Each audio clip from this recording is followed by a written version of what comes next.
Welcome to another episode of VETchat, the UK's #1 veterinary podcast. I'm really honoured to have Maggie Roberts on the podcast with me today. I know, known to many of you, but vet extraordinaire, a long and varied career.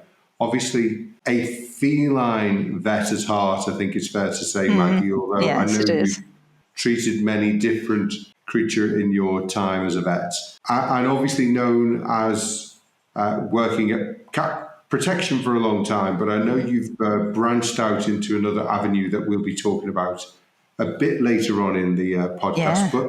But for those perhaps who don't know you, do you want to give us a little bit of a history, a potted history of your time as a vet? Yes, yeah. I'm now probably what would be considered to be a boomer vet. I qualified in 1986 from Edinburgh, the very first thing that I did once I qualified is I went on a voluntary expedition with 7 other new graduates from my year, which was organised through the School of Tropical Vet Medicine at Edinburgh, and we went out to Malawi for 6 months.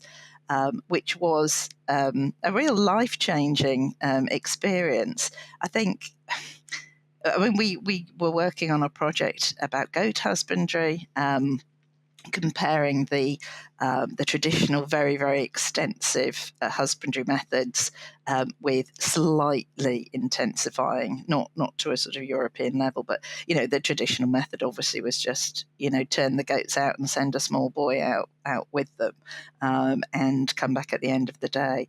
But I think probably I learnt more about learned more than probably we actually gave to the government vets there. But it was an extraordinary experience. We lived on a government-owned farm. We set up a little laboratory there and a post-mortem sort of room, outdoor room. And we lived amongst the local people. We went out to lots of local farms, subsistence farms, and the people there are so lovely. And, and a lot of them had no experience of European people, but they were so kind and generous and lovely. And obviously there are all sorts of extraordinary things that happened. Like, we were the only people who had a car, so if anyone was ill, they would turn up at our door and want us to go to hospital, take them to hospital. And I remember one night driving one of the guys with his wife to hospital, and then suddenly realizing she wasn't ill, she was having a baby in the back of the car. So it was just extraordinary, really. And I was very, very grateful. But from a veterinary point of view, I learned a lot about parasitology, particularly because obviously parasites and coccidia was a massive problem in the young goats. And surprise, surprise, the traditional methods were turned out to be the best thing for that environment, because the farmers couldn't afford wormers or much treatment. So obviously as soon as you even slightly intensified them, you got so much more coccidiosis. And there were all sorts of other interesting diseases as well. But yeah, it was a really great experience. And then I came back to the UK and I worked in Portsmouth for many, many years, and worked in a companion animal practice there with, a big hospital practice and then several satellites. And Portsmouth's a great city. It's a great place to live. And one of the things that I think probably did really influence my later career choices was there were a lot of feral cats in Portsmouth Dockyard. And we had a lady who was a client who, on a voluntary basis, would go in and trap the feral cats and bring them in for us to neuter them. So I think that's where I sort of started getting interested in things like feral cats. We have similar experiences, Maggie, because I think I've always held cat protection in high regard, because we had the same situation in Liverpool. And there was a cat protection branch there, and the lady would go out and trap all sorts of cats. We'd bring them in. We had to make sure we marked them so we didn't get them back again. Yes. Spaying and castrating and things. So it's a charity that's got a it's very practical. I think it goes out and does great work in the community, often in places where there just isn't the money for people to go in and have a full price Spay or Absolutely. castrate them. Yeah, both with, owned cats where people are on low income, but obviously with ferals as well. And I was very naive again at first with my first feral because it was a young female and she didn't look feral to me. And so I thought, I don't think I need to crush cage this one, and got her out of the carrier. And of course, she did the wall of death around the surgery, and I never made that mistake again. But yeah, so that sort of and working with charities locally, Cats Protection, and a lot of other local charities, and I seem to be the one who did a lot of that work. I think I suppose I'd always had that charity. I think as a child, when I wanted to be a vet from being really young, I also was really interested in the charity side. And so I actually became the first vet that Cats Protection ever employed in the 90s. I actually worked for them for 2 years then, and then went back into practice, and then went back as the head of veterinary services. But when I first started, I literally was given a car and a computer and told to do a job, and I sort of built my own job really. And it was about, how do we get more consistency with the care of the cats across the charity, because obviously Cats Protection have got a lot of adoption centres and an awful lot of voluntary branches, and trying to get consistency. And also at that stage, when I first joined, most of the cats didn't get vaccinated because it was viewed as being too expensive. But, it's horrific that sometimes in one night they would lose 40 kittens because of parvovirus. So one of the things I did was I set up a system where we basically had an arrangement with one of the pharmaceutical companies, and where whatever vet was doing the local work, they could order the Cats Protection stock that we paid for centrally, and that enabled all the cats to get vaccinated. And I think amongst everything else I've done in my career, that is one of the things I think that was most important. And then, of course, if you look at data sheets, it would often say don't vaccinate at the same time as doing a piece of surgery. Yeah. But again, there was that pragmatism, that contextualised care, as we're now talking about. Very much, you do what is the best for the cat, and actually intervening twice is not as good as just going the once, is it? Absolutely, and particularly with ferals. You're going to catch them once. So if you're going to vaccinate them, which, it's really good if you can get a parvo vaccine into a feral. And there actually is research from the shelter side in America that shows that it doesn't actually cause any negativity in terms of antibody response. I think we're a bit precious sometimes and risk averse. But, with the cats that were in care of Cats Protection, the domesticated cats, we tended to neuter them and then vaccinate them. Well, it depends on the age. We'd usually vaccinate them and then neuter a week later. And obviously did a lot of really early neutering and really tried to promote that, because with cats, obviously, their powers of reproduction are so great. And, the biggest welfare issue really for cats in the UK is there's too many of them. And that's both, in terms of the ones that don't have a home, but also, households where perhaps they have, the people like cats and think the cats want friends and have lots, but actually cats don't really necessarily want to have friends, and certainly households with 8, 10 plus. We sometimes had to take cats out of hoarders' houses where we were taking 60 or 70 cats out of a single household. And the problems with those cats were enormous. Obviously, they were usually incredibly inbred, and the infectious disease problems, particularly herpes, we seem to see so much. And of course, if you get something like ringworm in there, it goes through like wildfire, doesn't it? Through hoarding is an interesting one. It was actually, I found it where I was, we actually had one of the people, and the cat protection was actually the branch was kind of taken out, the cat protection didn't keep it because I think there were issues. But one of the ladies, unbeknown to people, was hoarding cats. So there's obviously, it's a psychological issue, isn't it? Yeah. Because I've got Buddy on my lap here, and actually if I decided to go out and find another cat somewhere, I don't think it would be good for either of their welfare considerations, particularly the other one, because even at 18, I think he would Yeah. very much try and bounce on the other cat. Yeah, absolutely. And it is, and there's certainly it is classified as a mental health disorder.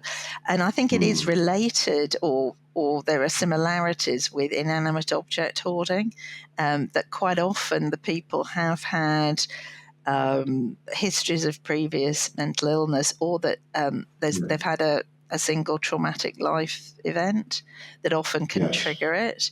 And sometimes it is rescuers who become overwhelmed, people who can't say no. And I think one of the things we really tried to get across in the work we were doing with Cats Protection and other charities that we sometimes did training sessions for other charities as well, that it is better to help a smaller number but do it well. And actually, if you have a quick turnover with your rehoming, you can actually help more cats. It's just you're not helping them all at the same time, which means that you're getting obviously infectious disease issues and behavioural and stress issues. But hoarding is much more common than people think. And obviously cats are probably the number one animal to be hoarded because they're not as noisy as dogs. If you have 6 dogs, your neighbours will know about it.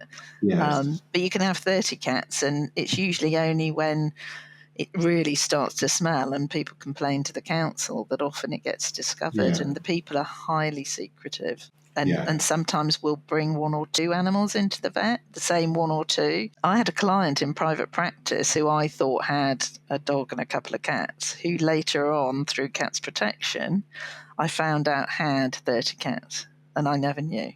And then there's all that hierarchy of those 30 cats as to who's the boss, who isn't, which rooms they go in. We've done webinars with Sarah Heath, all about how you can help in multi-cat households. But I think the message is, on the whole, unless they're related, have 1 cat, isn't it?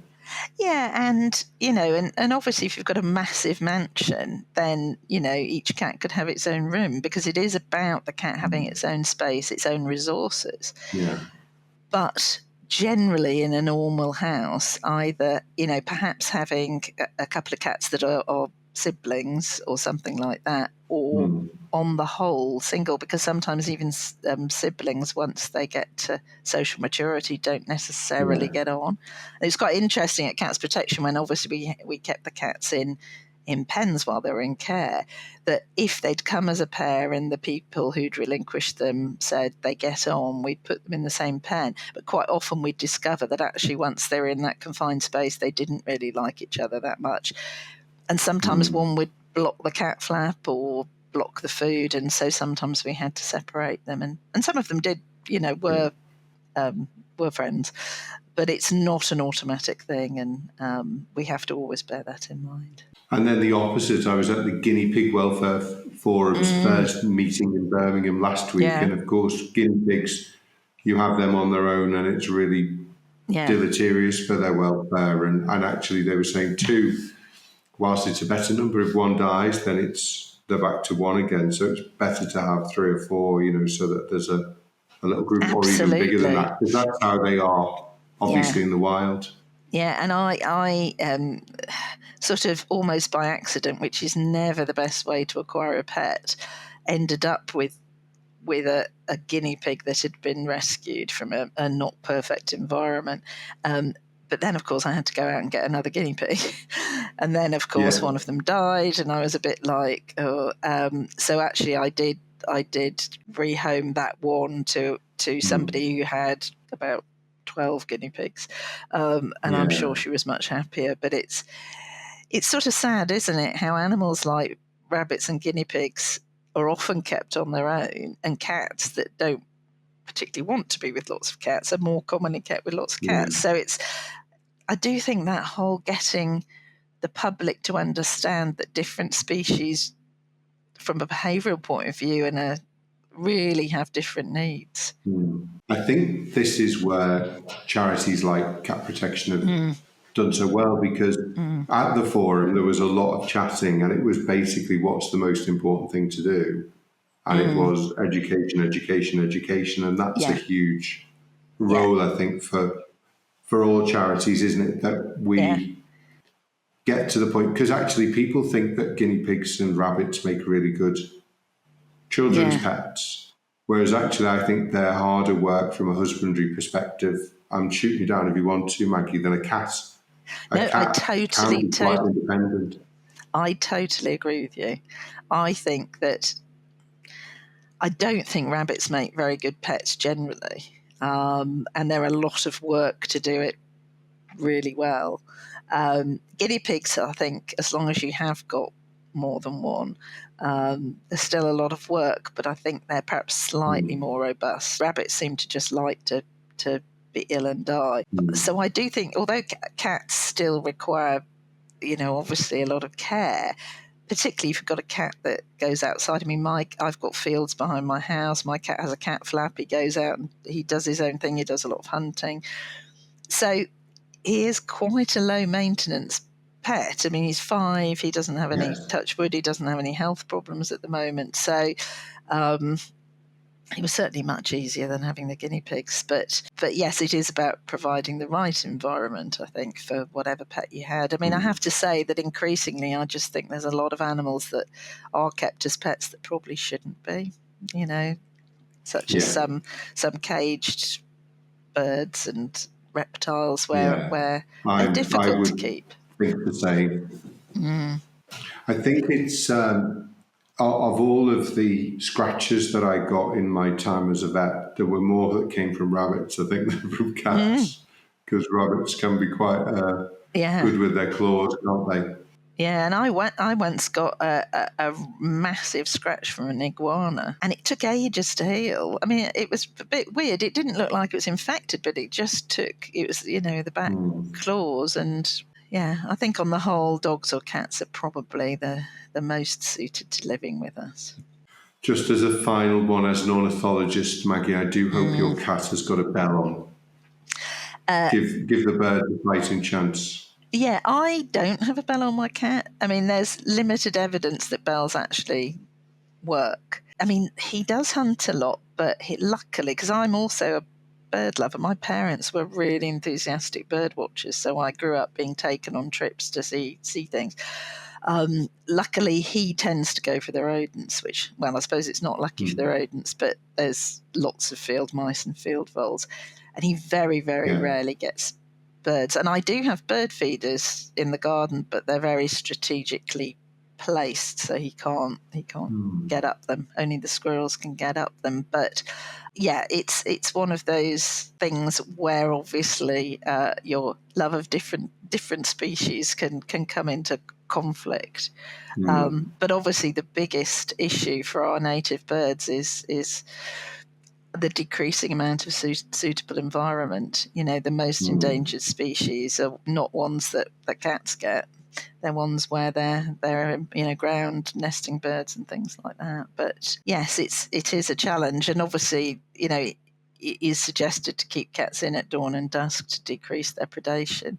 And particularly, I mean, we have quite a lot of bats where I live, so sort of in bat breeding season, it's try to sort of keep them in a little bit more. But my cat, I've never had one get a bat, luckily. I think it would be a hell of a feat to actually catch a bat, because they obviously have sonar and move so quickly, don't they? I was at a waste management conference exhibition a couple of weeks ago, and a lot of the biodiversity net gain work that's going on, I'm hopeful will help to reverse some of that. We're the least biodiverse of the G7 countries, and so we really need to work on it. And part of one of the things I'm pushing the vet industry to look at is this whole concept of 30 by 30, that by 2030 we have 30% of our land with good biodiversity value. So I think the biodiversity net gain will hopefully help with that.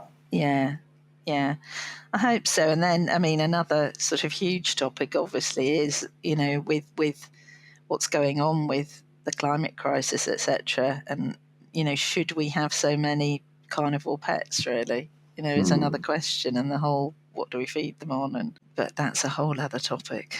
I have offset Buddy. I pay for I think it's half a ton of carbon each year, so that he is seen as net zero or carbon neutral. Well, that's very good. Tell me a bit about the new consultancy you've set up, because obviously Yeah, you've moved now after many years at Cat yeah, Protection, and thank you for all the great work that you've done for cats during that time. You know, welfare is so important. You know, the work that Cat Protection have done on neutering, on vaccination, you know, and all the work that they've done. Thank you so much for everything that, you know, you did in the role. But obviously you've moved on now. You're with your new company, and I've got to make sure I pronounce this right, Advovet. yeah. Advovet. It's a new venture. I've set up this consultancy with a good friend of mine, Dominic Sullivan, and he is a lawyer. And he also worked at Cats Protection. He was the director of legal services for Cats Protection for many, many years, and is an expert in charity law, animal welfare law, and things like charity governance. And with our work in Cats Protection, we both sort of ended up coming in contact with and hopefully assisting a lot of other charities where they needed help and advice on a whole variety of things, but particularly with things like charity governance and with animal welfare. And a lot of small charities don't have the resources to have their own vets or their own lawyers, particularly people with specialist knowledge, you know, of shelter medicine or charity law, etc. And I'm sure many vets will relate to this, that often we've had clients, and certainly we had clients when I was in private practice, where they set up animal charities with all good intentions, but they don't, you know, they love animals, they feel passionate, but they don't really know how to run a charity.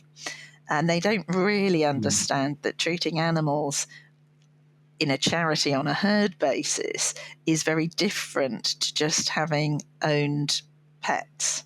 And so we're really offering services to support particularly animal charities, but other not-for-profit organisations, things like local authorities where perhaps, you know, they need help with training for inspectors of catteries and kennels, that sort of thing, but predominantly for animal charities to help them with, you know, and some, you know, really do need a lot of help with just setting up or governance or all sorts of problems, or bigger charities where they perhaps just, you know, things are running well, but they perhaps have areas of work that they just don't have the capacity to deal with, or if they want an independent view on something as well, that we can help to give that independent view. You know, between Dominic and myself, we've got, you know, 45 years of experience working in animal charities. And we really want to help improve animal welfare by helping them to run better and to have a greater impact, because the need for animal charities is greater than ever. You know, there's waiting lists at every rehoming charity. Unfortunately, you know, there were so many animals that were taken on during the pandemic that people now are struggling with, and the cost of living crisis. So, you know, I believe you've got to take quite a utilitarian approach if you're an animal charity, and try and help as many animals as possible. And so trying to get across to people that, you know, if you spend thousands and thousands on one individual animal, you haven't got the resource to neuter lots of others, which actually in the long run might be better. So yes, we're offering all sorts of, you know, help with training or pen design or, you know, governance structures, recruitment, all sorts of things. So we've literally just started. We've just got the website going. We're just doing our first bits of work. But if anyone comes across, because as I said, vets often come across clients who perhaps could do with some help, then you know, they could always point them in our direction. We've got a website where people can look at, well, they can read about us, but also they can see the services that we do offer. And I think it's true what you said. People who set up charities are often really passionate people, you know, very emotional about animal welfare and things. But actually, you also need pragmatism, because if there are Yeah. all of those animals coming through. I saw it myself with cat protection work. Sometimes we had to make hard decisions on a cat because, of course, you could have spent hundreds and hundreds or thousands of pounds, but actually, also, it was a feral cat. How would it get looked after post? And you had to take difficult decisions sometimes to euthanize a cat, and it was the right decision. But for people who care about animals, often it is difficult, even for vets, to make those decisions, but they're still the right decisions. Absolutely. And we came across all sorts of different situations in cats protection and, when I was in practice. And even things like, a diabetic cat that needs to be stabilised while in care. Well, actually, it's quite hard in a shelter environment to stabilise a cat. It's a stressful environment. You can't necessarily give the shots 12 hours apart if you're doing twice daily insulin. And a lot of them ended up staying for a long time because people don't want to take on a diabetic. That if your own cat that you've had for 5 years or whatever becomes diabetic, most people will treat it. But on the whole, it tended to be people who were diabetic themselves who took them on, or people who had already had a diabetic cat. But we used to have real debates about should we actually just euthanize them, because being in a pen for that length of time, for a year or whatever, is really not good welfare. We had what were very good pens, but they're still a prison from the cat's perspective, and they're only meant to be used in the very short term and get them out because you can't provide enough variety and whatever in the environment. So there's a lot of hard decisions that sometimes have to be made that people, they're very emotional. But if you're going to help as many animals as possible, you have to make some really pragmatic decisions, but also for the welfare of that individual, because it is a different environment than being in a home. Yeah, and as you say, a cat that's in a cage, even a pen, a bigger space, as you say, for a year. Yeah. This guy here, who you piqued his interest because you saw he stood up and wanted to hear about the charity. So just for those who are listening rather than looking at the vodcast, Buddy, the cat that I am the head butler for, popped up.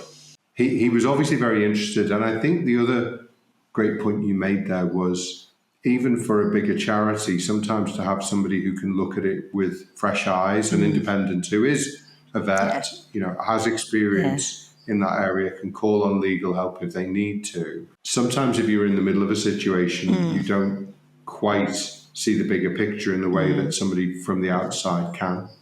Absolutely. And that does mean sometimes getting involved with very difficult decisions. But I think, I've had to do that quite a lot in my previous roles, but also that fresh eyes and trying to look at the big picture, because it's obviously about resources as well. It's about the welfare of the individual. It's about the resources that are being used, but also it is about the mental health of the humans, because we have to, I think, be really looking after the mental health of, well, obviously people in the vet profession, but also people who work in the rescue environment, because you are faced constantly with difficult decisions, and actually to give perhaps training or pointers to do with that, and trying to sort of, it's hard to remove the guilt if people feel guilty because something's been euthanized. But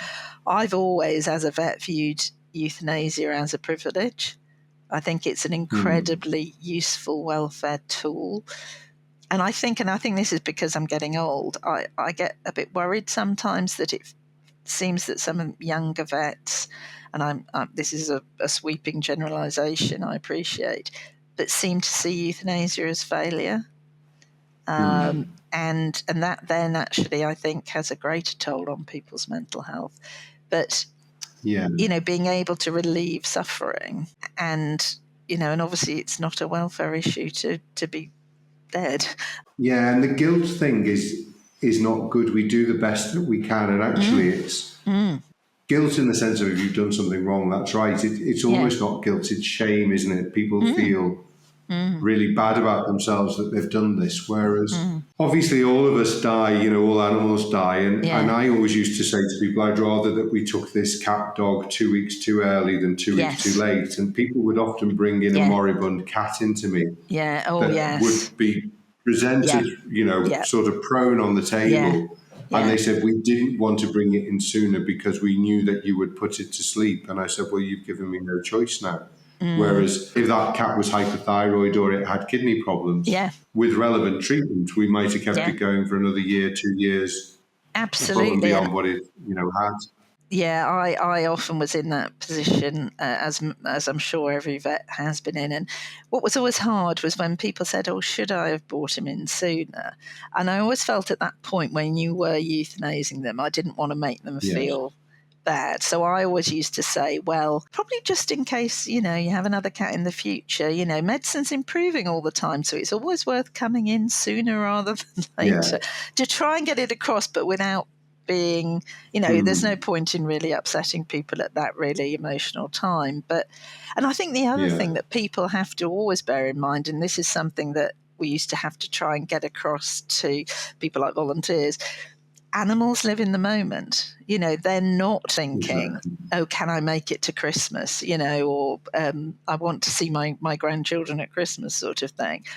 Yeah. And if their current experience is bad, that's what their life is, So to have a shorter, happier life, in my view, for an animal and probably for a human as well, but that's a whole other topic. That that having a long but poor quality life is not a good thing, and so prevention of suffering, I think, is such an important thing that vets do. And I'm sure you'll agree that euthanasia, doing a euthanasia well, is something that clients appreciate probably more than anything else. And you get more cards and flowers and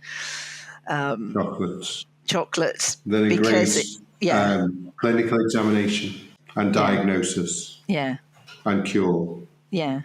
It's very true. It's so important, and I think we're becoming much more anthropomorphic with our pets. And actually, then I can put an advert in because I'm doing a webinar for you in November about anthropomorphism, which is one of my things, because I get very cross when vets use terms like fur baby or pet parent. But I think because we're getting more anthropomorphic with our pets, there's more of this move, and people talking about hospice care for animals, or end of life care, and it really worries me that, are we going to string out end of life that may not have a good quality because people are viewing. Of course, we view our pets as part of the family, but that doesn't mean we have to view them as humans in furry coats. Little humans. And it does that worries me that we're now getting these sort of terms being bandied about. But, we have to always remember what species they are, whatever the pet is. And, the needs are different depending on the species and the individual. But, we've got to be careful we don't go too far down the anthropomorphic route, really. We will get, just in case people are listening to the podcast in months and months' time, we will put down the link for the November event. And obviously, if that's changed, we can then put the actual link to where it is on the platform. But Maggie, thank you so much for chatting to me today. Good luck with Advovet.